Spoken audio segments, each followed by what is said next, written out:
গাজার এক ধ্বংসস্তূপে দাঁড়িয়ে ছিল 12 বছরের ফাতেমা। মাথায় স্কার্ফ, চোখে আগুনের দীপ্তি। তার চারপাশে শুধু ধ্বংস, ভাঙ্গা ঘর, ছিন্ন বিচ্ছিন্ন জীবন। কিছুদিন আগেও তার ছিল হাসিমুখে ভরা একটি পরিবার, কিন্তু এক রাতের বিমান হামলায় হারায় তার বাবা, ভাই ও ছোট বোনকে। ফাতেমা এখন মায়ের সঙ্গে একটি রিলিফ ক্যাম্পে থাকে। খাদ্য, পানি, ঔষধ কোনো কিছুই পর্যাপ্ত নেই, কিন্তু মায়ের চোখে কখনো হতাশা দেখেনি সে। মা প্রতিদিন ফজরের পর ফাতেমাকে বলেন, ফাতেমা, আমরা অসহায় হতে পারি, কিন্তু পরাজিত না। আমরা মুসলমান, আমাদের ভরসা আল্লাহর উপর। এক জুমার দিনে ক্যাম্পে আসেন এক বৃদ্ধ হাফেজ।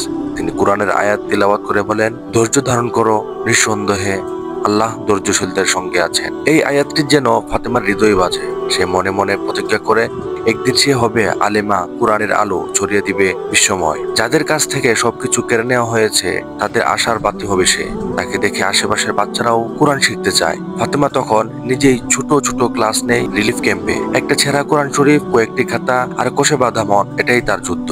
একদিন এক বিদেশি সাংবাদিক ক্যাম্পে এসে ফাতেমার ক্লাস দেখে অবাক হয়ে যায়। সে ফাতেমাকে জিজ্ঞাসা করে, তোমাদের তো কিছুই নেই, তবুও কিভাবে এত আশা নিয়ে বাঁচো? ফাতেমা মাথা উঁচু করে বলে, আমাদের যা আছে তা অনেকেরই নেই। আমাদের আছে ঈমান, ধৈর্য আর কোরআনের আলো। এই কথা শুনে সেই সাংবাদিক নিজের রিপোর্টে লিখে, একটি ছোট মুসলিম মেয়ের মুখ থেকে আমি ইসলামের সবচেয়ে বড় পাঠ পেলাম। এই প্রতিবেদন ছড়িয়ে পড়ে বিশ্বজুড়ে। বহু মুসলিম সংগঠন সেই ক্যাম্পে সহায়তা পাঠায়। ফাতেমা ও তার বন্ধুরা পায় নতুন বই, নিরাপদ আশ্রয় আর কোরআন শিক্ষার পরিবেশ।